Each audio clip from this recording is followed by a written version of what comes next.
इस वक्त की बड़ी खबर गुजरात के गांधीनगर से, जहां कल रात अचानक माहौल बिगड़ गया। सोशल मीडिया पर एक स्टेटस लगाने को लेकर दो समुदायों में विवाद हो गया और विवाद इतना बढ़ गया कि गांधीनगर के दहगाम तालुका में बहियाल गांव में दोनों तरफ से जमकर पथराव हुआ, आगजनी तक हुई और पथराव में कई गाड़ियों को नुकसान पहुंचा है। उपद्रवियों ने गाड़ियों में जमकर तोड़फोड़ की। गरबा के दौरान पथराव होने से पंडाल में भी भगदड़ मच गई। अब हिंसा की खबर पाकर मौके पर पहुंची पुलिस ने भीड़ को खदेड़ा और बहियाल गांव में तनाव को देखते हुए बड़ी संख्या में पुलिस बल को यहां पर तैनात किया गया है। पुलिस सब सीसीटीवी फुटेज के आधार पर हिंसा के वीडियोस की मदद से उपद्रवियों की पहचान करने में जुटी हुई है और उपद्रवियों के खिलाफ एक्शन भी हो रहा है। गांधीनगर की तस्वीरें आप देख रहे हैं। देखिए किस तरह से यहाँ सोशल मीडिया में एक पोस्ट को लेकर टेंशन बढ़ गई और उसी टेंशन में बवाल।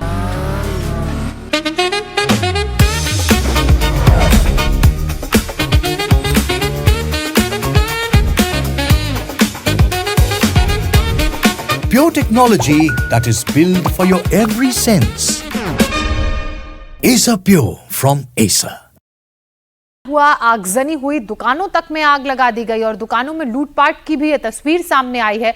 कुछ लोग हैं जो दुकानों का दरवाजा तोड़कर उसके अंदर जो कांच का पूरा शीशा लगा है उसे तोड़कर सामान निकालते हुए नजर आ रहे हैं। गाड़ियों में भी इस दौरान तोड़फोड़ की गई है। गांधीनगर की ये पूरी घटना है जहां जमकर उपद्रवियों ने उपद्रव मचाया, दुकानों को आग के हवाले कर दिया, लूटपाट की, सड़कों पर आग लगा दी और इसी से इलाके में बवाल हो गया, टेंशन मच गई। मौके पर पुलिस पहुंची, मामले को शांत कराया और अब इन वीडियोस की मदद से हर एक उपद्रवी, हर एक आरोपी की पहचान की जा रही है।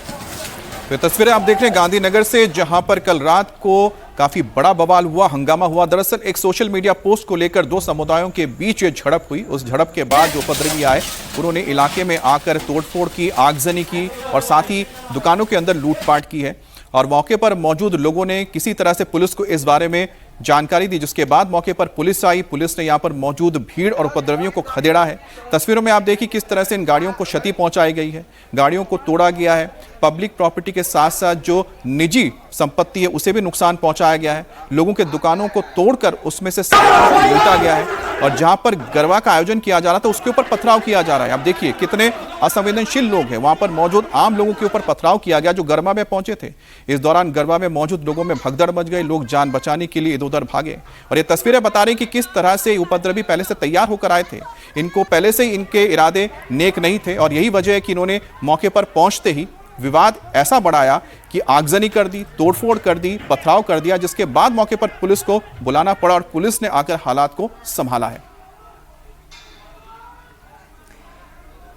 इस पूरे घटनाक्रम की टाइमलाइन एक बार फिर से आपको बता देते हैं। दरअसल एक भड़काऊ पोस्ट था जिसको लेकर दो समुदायों के बीच बवाल हुआ, टेंशन बढ़ गई और टेंशन इतनी बड़ी कि दोनों तरफ से एक दूसरे के ऊपर पथराव होने लगा। इस पथराव ने तोड़फोड़ और तोड़फोड़ के बाद आगजनी का रूप ले लिया। दुकानों में, गाड़ियों में, जगह जगह पहले तो तोड़फोड़ की गई, उसके बाद इन्हें आग के हवाले कर दिया गया। साथ ही कुछ दुकानों में लूटपाट भी की गई, गाड़ियों के शीशे तक तोड़ दिए गए और वहीं पड़ोस में ही एक गरबे का पंडाल लगा हुआ था। गरबे कार्यक्रम का आयोजन यहां पर चल रहा था। इस आयोजन पर भी कुछ लोगों ने पत्थर फेंका, जिसकी तस्वीरें आप देख रहे हैं। ये वो तमाम लोग हैं जिनके वीडियोस अब सामने आए हैं और इन्हीं वीडियोस के आधार पर पुलिस अब कार्रवाई करेगी, इन आरोपियों को गिरफ्तार करेगी। जब आगजनी, तोड़फोड़ और लूट की वारदात को अंजाम दिया जा रहा था तो कुछ लोगों ने इसकी सूचना पुलिस को दी। पुलिस मौके पर पहुंची, फायर ब्रिगेड की टीम मौके पर पहुंची, आग पर काबू पाया गया, हालात न्यूट्रलाइज किए गए। गांधीनगर के दहगाम से हमारे सहयोगी निर्णय कपूर इस वक्त हमारे साथ जुड़ चुके हैं। निर्णय, फिलहाल किस तरह की तस्वीरें वहां देखने को मिल रही हैं और कितने आरोपियों की पहचान कर उन्हें गिरफ्तार कर लिया गया है अब तक? देखिए ज्योत्सना, यहाँ अभी भी आपको तबाही के निशान जो हैं वो देखने को मिलेंगे। दुकानों, जिन दुकानों में आग लगी है इस बहियाल गांव में, आप देखिए उसके अंदर से अभी भी धुआं निकलता हुआ दिखेगा आपको।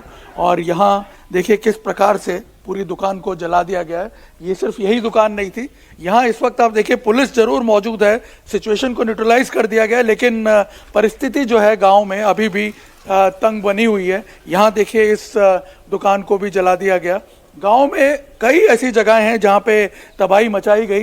ये पूरी स्ट्रीट जो आप देख रहे हैं, इस वक्त आपको यहाँ पुलिस की मौजूदगी जरूर दिखेगी, लेकिन रात को जिस प्रकार का मंजर था उसके निशान अगर आप देखेंगे तब आपको पता चलेगा कि किस प्रकार की गंभीर जो है हिंसा यहाँ पे हुई। यहाँ अगर आप देखिए अभी भी आपको जो तोड़फोड़ यहाँ पे मचाई गई, दुकानों में जो तोड़फोड़ मचाई गई, व्हीकल्स को जो नुकसान पहुंचाया उसके निशान यहाँ पे अभी भी आपको देखने को मिलेंगे। ये देखिए, मैं इनफैक्ट आपको बता दूं कि हम ठीक उसी स्पॉट पे पहुंचे हैं जहां से ये बवाल शुरू हुआ था। ये जो दुकान आपको सामने दिख रही है, यहाँ से एग्जैक्ट बवाल जो है वो शुरू हुई थी। मामला ये था कि जो आपने देखा होगा पोस्ट आजकल सोशल मीडिया पे चल रही है आई लव मोहम्मद की, यहाँ गांव में इस दुकान से रिलेटेड जो व्यक्ति है उसने एक पोस्ट डाली थी आई लव महादेव की, जिसके बाद जो है यहाँ पे बवाल शुरू हो गया। मुस्लिम समाज के लोग यहाँ आ गए और उन्होंने इस व्यक्ति को घेर लिया। वो यहाँ से भागा, लेकिन उसके दुकान पे आप देख सकते हैं पूरा नुकसान पहुँचाया गया, पूरी दुकान को जला दिया गया और उसके बाद पूरे इस स्ट्रीट में आसपास सब जगह तबाही मचाई गई। और पास ही में अंदर पीछे जो गली है वहाँ नवरात्रि का जो है फेस्टिवल चल रहा था और वहाँ भी लोग इकट्ठे हुए थे और उधर भी पथराव हुआ। उसके बाद फिर आमने सामने पथराव शुरू हो गया और परिस्थिति जो है वो पूरी तरह कंट्रोल के बाहर चली गई। वहाँ से फिर पुलिस को बुलाया गया, पुलिस को भी काफ़ी मशक्क़त करनी पड़ी। हमें बताया गया जब पुलिस ने कॉम्बिंग शुरू किया तब पुलिस पर भी पथराव किया गया और उसके बाद बताया ये जा रहा है कि करीब 50 से 60 लोगों को अभी तक राउंड अप किया गया है जिन्होंने हिंसा फैलाई गांव में, जो उन ग्रुप्स में शामिल थे। और अभी हमें ये बताया गया करीब 2 एफआईआर जो हैं वो लॉन्च की जा रही हैं यहाँ पे। यहाँ आप देखिए, मैं आगे की तरफ आपको लेके जाता हूँ, वहाँ भी पुलिस आपको देखने को मिलेगी। और ये देखिए यहाँ पे भी आसपास तोड़फोड़ मचाई गई। अभी बताया ये जा रहा है कि करीब 2 एफआईआर लॉन्च होंगी, एक तो गांव में हिंसा फैलाने की और दूसरा जो पुलिस पार्टी पहुंची थी उसके ऊपर जो हमला किया गया उस पर भी एक एफआईआर जो है वो लॉन्च की जा रही है। हमारी पुलिस के सूत्रों से जब बात हुई, पुलिस अधिकारियों से जब बात हुई, उन्होंने बताया कि ये पोस्ट जो है वो कोई डिरोगेटरी पोस्ट नहीं थी जो कंटेंट पोस्ट का सामने आया है। ऐसा कोई मामला नहीं था जिसको देख के धार्मिक भावनाएं भड़कें, लेकिन जिस प्रकार से इस पोस्ट पर रिएक्ट किया गया मुस्लिम कम्युनिटी द्वारा, उसको लेकर के उनका ये कहना था कि अगर वो चाहते तो इसके बारे में कंप्लेंट कर सकते थे, लेकिन यहाँ पे इस प्रकार से जाहिर सी बात है कि जब आई लव मोहम्मद से किसी को कोई आपत्ति नहीं है तो आई लव अगर महादेव किसी ने लिखा है निर्णय तो इसमें किसी को क्यों आपत्ति है। और उसके बाद अगर आप मामूली जो इंसान जो दुकान के जरिए अपना परिवार चलाता है उसकी दुकान को आप आग के हवाले कर दें। आपने सही बोला कि अगर कोई आपत्ति थी तो वो पुलिस के पास जा सकते थे, शिकायत कर सकते थे, लेकिन इस तरह से आम लोगों की निजी संपत्ति को नुकसान पहुंचाना, उनकी जो रोजगार है उसको जला देना, ये कहां से आप इसको इंसाफ या फिर सही ठहरा सकते हैं।